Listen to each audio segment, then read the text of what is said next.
When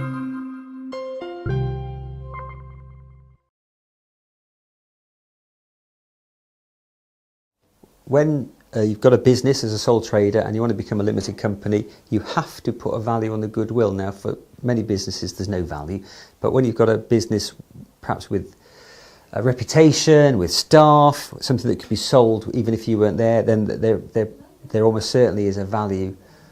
There is almost certainly goodwill with a value there. Now, historically, because of the way tax rules were, you always wanted a highest value as possible for that goodwill because there were big tax advantages. Those tax advantages have now been taken away since December 14, and now you want a low value for goodwill. Now, and to do a bit of history, prior to December 14, when you transferred goodwill to your company, you only paid capital gains tax on the sale at entrepreneurs relief rates, which is only 10%. That's the lowest possible capital gains tax rate.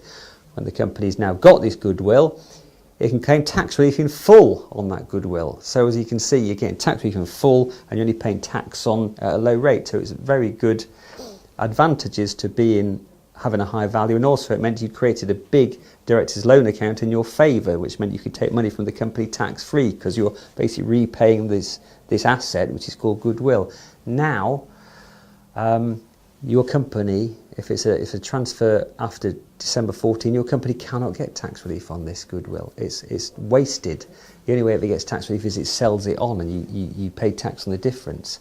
On top of that, the sole trader doesn't get entrepreneurs relief anymore. They're paying capital gains tax at whatever the full going rate is.